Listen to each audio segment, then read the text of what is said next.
Hello friends, कैसे हैं आप लोग। I hope you all are doing great. यार इस टाइम काफ़ी सारे स्टूडेंट्स मेरे से पूछे थे कि सर बता दो कि इंग्लिश का पेपर कैसे अटेम्प्ट करना है। आज मैं आपको सारी स्ट्रेटेजीज बताने वाला हूँ जो कि आपके इंग्लिश एग्जाम के लिए मोस्ट इंपॉर्टेंट है। वीडियो को एंड तक देखना, हर एक स्ट्रेटेजी आपके लिए बहुत ज़्यादा यूजफुल है। So my name is search Thapar, I am a commerce graduated teacher and let's start. देखो बच्चों, स्ट्रेटेजीज बताने से पहले मैं आपको बताना चाहता हूँ कि अगर आप लोग अपने स्कोर को मैक्सिमाइज करना चाहते हो ना, तो आप लोग ज्यादा से ज्यादा लास्ट ईयर पेपर सॉल्व करो। जितने ज्यादा आप लोग लास्ट ईयर पेपर सॉल्व करते हो ना, उतनी ज्यादा आप लोगों की एफिशिएंसी निकल के आती है, क्योंकि सीबीएसई में जो पेपर पैटर्न होता है वो यूजुअली रिपीट होता है। यानी आपका नोटिस हो गया, आपका आर्टिकल हो गया, सेम टाइप के यूजुअली हर साल आते हैं। समझ रहे हो मेरी बात को।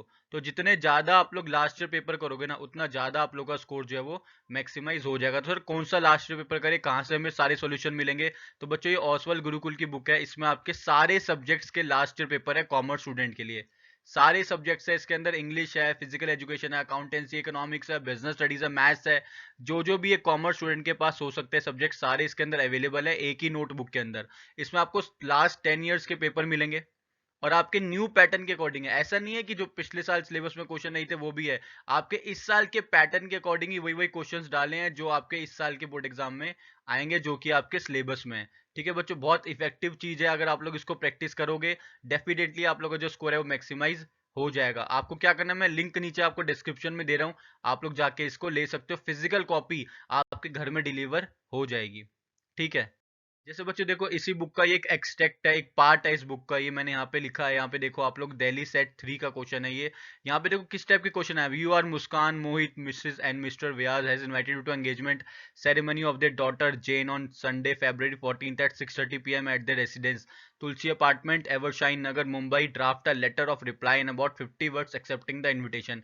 भाई ये फॉर्मल हमें रिप्लाई करना है इसके अंदर।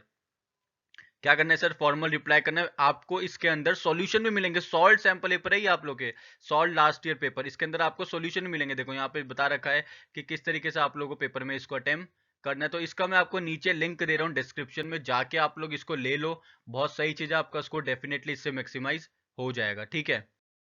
अब देखो बच्चों, बेसिकली स्ट्रेटेजी क्या है जिनसे आपका जो स्कोर है इंग्लिश में वो मैक्सिमाइज हो जाएगा। वो ये है कि आप लोग अपने एग्जाम पैटर्न को समझो, इसको अच्छे से एनालिसिस करोगे आप लोग, तो डेफिनेटली आप लोग का स्कोर मैक्सिमाइज होगा ही होगा।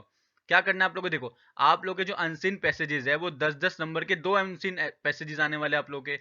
भाई अनसीन पैसेजेस में बेसिकली क्या होता है, बेसिकली मैं आपसे कुछ स्टैटिक क्वेश्चंस पूछता है, स्टैटिक क्वेश्चंस पूछता है, वोकैबुलरी के क्वेश्चंस पूछता है, यूजुअली इसी टाइप के क्वेश्चंस आपको देता है ना। भाई स्टैटिक क्वेश्चन का मतलब क्या हो गया, वन वर्ड क्वेश्चन देता है आपको वो, आपको पैसेज से उठा के क्वेश्चन देता है। अगर आप लोग अपनी रीडिंग को थोड़ा इंप्रूव करोगे, आप लोग एक बार अनसीन पैसेज को एक बार भी रीड कर लोगे ना अच्छे से, डेफिनेटली आप लोग स्टैटिक क्वेश्चन को सही कर दोगे। वोकैबुलरी क्वेश्चंस में दिक्कत आ सकती है, लेकिन स्टैटिक क्वेश्चंस में आप लोग को कोई भी दिक्कत नहीं आएगी अनसीन पैसेजेस के अंदर।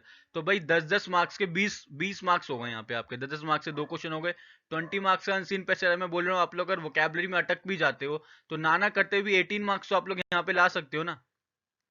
18 मार्क्स तो आप लोग ला सकते हो, वोकैबुलरी के क्वेश्चन नहीं कर पाओगे। भाई स्टैटिक क्वेश्चन तो कर ही सकते हो। स्टैटिक क्वेश्चन में क्या होता है, ऊपर जो आपने अनसीन पैसेज पढ़ा है उसी के रिलेटेड वो आपसे क्वेश्चंस पूछता है। समझे मेरी बात को। तो आपको क्या करना है, अनसीन पैसेज को आपको पता है कि आप लोग ज्यादा स्कोर कर सकते हो, लेकिन इसको हमें लास्ट में अटेम्प्ट करना है, पहले अटेम्प्ट नहीं करना है, इसको लास्ट में अटेम्प्ट करना है। याद रखना मेरी बात को, पहले कभी भी अनसीन पैसेज को अटेम्प्ट मत करना। पहला जो सेक्शन अटेम्प्ट करने वाला होता है वो होता है आपका लिटरेचर पोर्शन।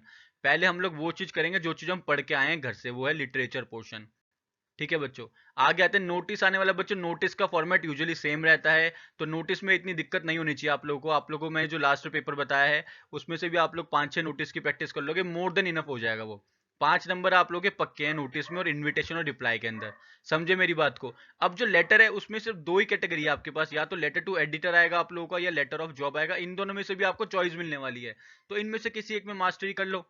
या तो लेटर टू एडिटर अच्छे से पढ़ लो समझ लो, या लेटर टू जॉब देख लो कैसे करना होता है।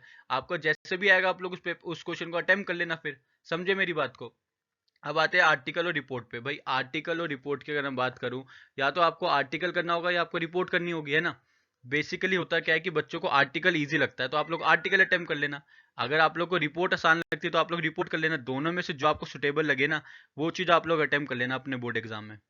समझे मेरी बात को। अब आते हैं सर लिटरेचर पोर्शन पे। ये तो सर हम समझ गए, यहाँ तक समझ गए। एक आपका एक्सट्रैक्ट आएगा पोएम से, जो कि 6 मार्क्स का होगा, किसी भी पोएम से हो सकता है बेसिकली वो। उसमें पोएट का नाम पूछता है, पोएम का कुछ समरी पूछ लेता है, उससे रिलेटेड कुछ क्वेश्चंस पूछ लेता है एक्सट्रैक्ट में से। समझे मेरी बात को?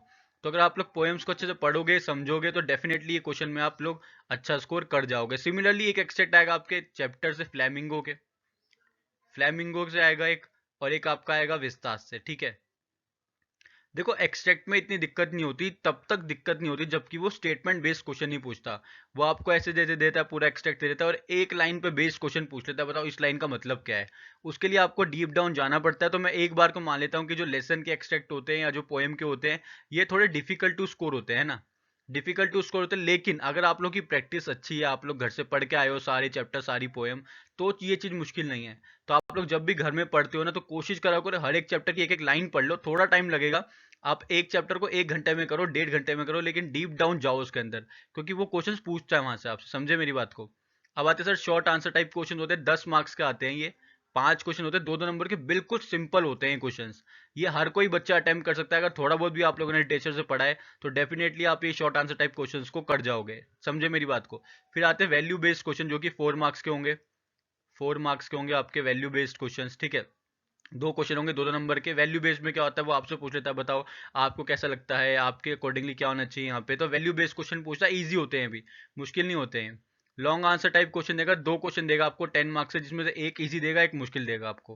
क्योंकि बेसिकली क्या चाहता है एग्जामिनर, ये चाहता है कि सारे बच्चे फुल स्कोर ना करें, इसलिए वो थोड़ा सा पेपर को डिफिकल्ट भी बनाता है। समझे मेरी बात को? तो इंग्लिश का जो पेपर होता है वो मॉडरेट होता है यूजुअली, बट एक आध क्वेश्चन ऐसा होता है जो कि डिफिकल्ट डालना पड़ता है ताकि सारे स्टूडेंट्स फुल मार्क्स ना लेके आए। तो मैं आपको गारंटी देता हूँ, अगर आप लोगों ने एक एक करके स्टार्ट करना, आप लोग लिटरेचर से स्टार्ट करना अपना पेपर, लिटरेचर से स्टार्ट करना, फिर राइटिंग पे जाना, यानी कि लेटर पे, नोटिस पे, उन सब पे जाना, फिर जाके आप लोग जाना रीडिंग पे, यानी कि अनसिन पैसेजेस की तरफ। कभी भी अनसिन पैसेजेस को पहले सॉल्व नहीं करते एग्जामिनर। यूजुअली आपको पेपर इसी तरीके से बना के देता है जिसमें अनसिन पैसेज पहले होते हैं। जो बच्चे अनसिन पैसेज पहले करते हैं ना, उनका एग्जाम बेसिकली रह जाता है। तो आपको सर कहाँ से स्टार्ट करना है? आपको स्टार्ट करना है अपने लिटरेचर पोर्शन से, फिर आपको जाना है राइटिंग सेक्शन पे, फिर आपको जाना है अनसिन पैसेजेस की तरफ। समझे मेरी बात को? इसी तरीके का फॉर्मेट फॉलो करोगे, आपका स्कोर डेफिनेटली मैक्सिमाइज हो जाएगा इंग्लिश के बोर्ड एग्जाम के अंदर, ठीक है।